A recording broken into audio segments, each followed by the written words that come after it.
What's up? So I was just like randomly flipping through the Bible and I landed on Isaiah 7, a message for Ahaz. I just wanted to read it real quick.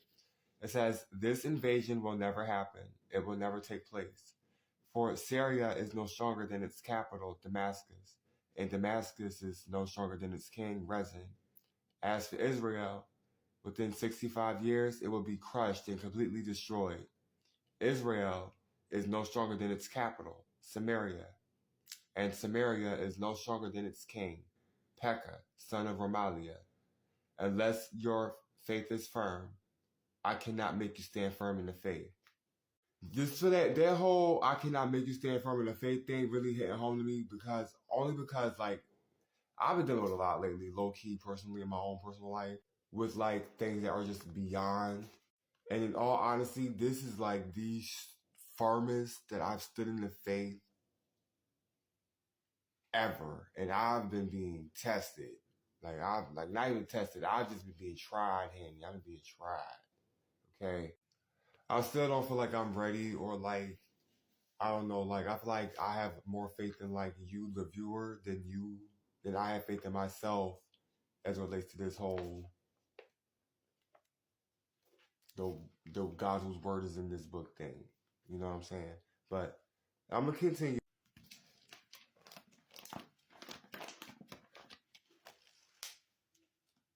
It landed right on Habakkuk.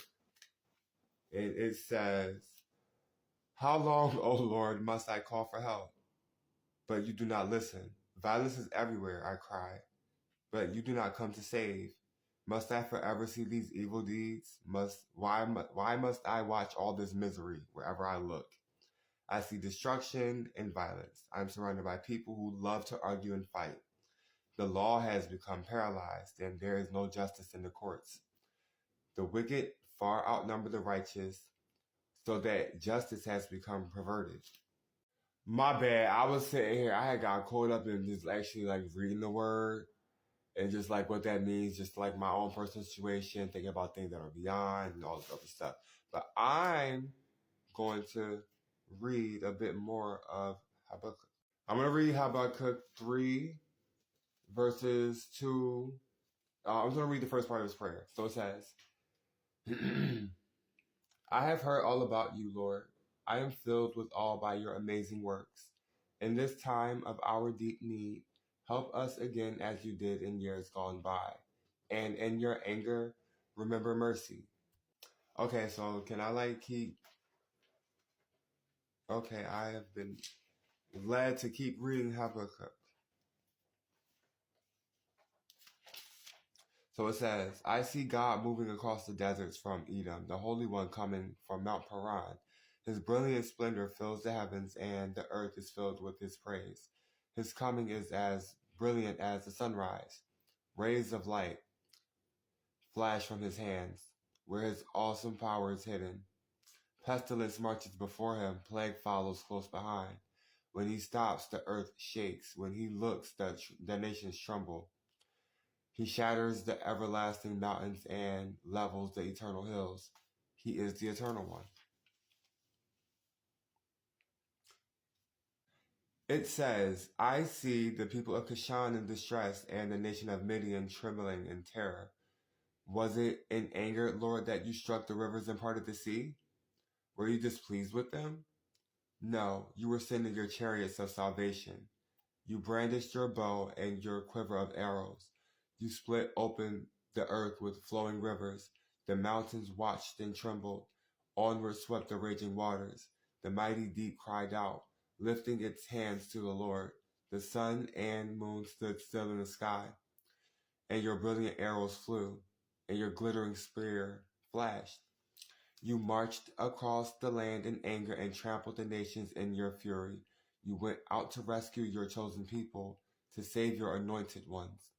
You crushed the heads of the wicked and stripped their bones from head to toe. With his own weapons, you destroyed the chief of those who rushed out like a whirlwind, thinking Israel would be easy prey. You trampled the sea with your horses, and the mighty waters piled high. I trembled inside when I heard this. My lips quivered with fear. My legs gave way beneath me, and I shook in terror.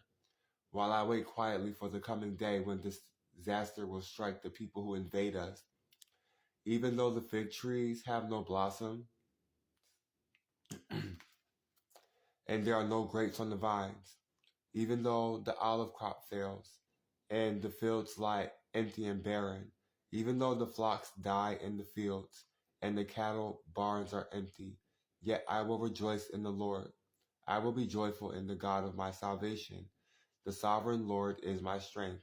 He makes me as sure-footed as a deer, able to tread upon the heights. Okay, I'm gonna keep going. I'm gonna do this. I like when I do this. I like this. Hold on, wait.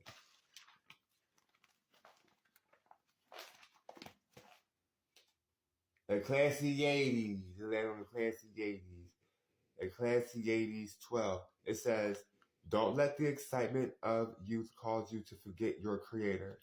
Honor Him in your youth before you grow old and say, 'Life is not pleasant anymore.' Remember Him before the light of the sun, moon, and stars is dim to your old eyes, and rain clouds continually darken your sky. Remember Him before your legs, the guards of your house, start to tremble, and before your shoulders, the strong men stoop. Remember Him before your teeth, your few remaining servants stop grinding, and before your eyes, the women looking through the windows see dimly. Remember Him before the door to life's opportunities is closed and the sound of work fades. Now you rise at the first chirping of the birds, but then all their sounds will grow faint. Remember Him before you become fearful of falling and worrying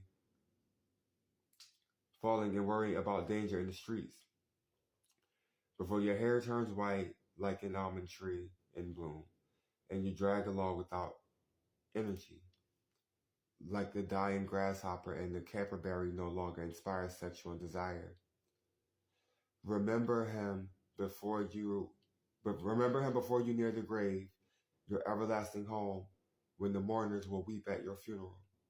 Yes, remember your Creator now while you are young, before the silver cord of life snaps and the golden bowl is broken. Don't wait until the water jar is smashed at the spring and the pulley is broken at the well, for then the dust will return to the earth, and the spirit will return to God who gave it. We play wedding songs, but you ain't dance. So we play funeral songs, but you ain't cry. One more. Let's do like a few more. Let me do a few more of these. I like this. So I'm just gonna pick the Bible. I feel like that little word was for me. It landed on Isaiah, and my eyes are going to a message about Arabia. O caravans from Dedan, hide in the deserts of Arabia, O people of Tema. Bring water to these thirsty people, food to these weary refugees. They have fled from the sword, from the drawn sword, from the bent bow, and the terrors of battle. Surely there's no divination against Jacob, or the God of Jacob, I should say. Let's do one more. Let's just keep doing another. Ezekiel. This one is talk. It went straight to This is the one. So it says, from the center of the cloud came 4 living beings that looked human, except that each had 4 faces and 4 wings. Their legs were straight, and their feet had hooves like those of a calf, and shone like burnished bronze. Under each of their 4 wings I could see human hands, so each of the 4 beings had 4 faces and 4 wings. The wings of each living being beside it, each had a human face in the front, the face of a lion on the right side, the face of an ox on the left side, and the face of an eagle on the back. If I can't be one of those thingies, that would be like amazing. But anyway, one more. Ready? Jeremiah. I've been going to Jeremiah a lot lately.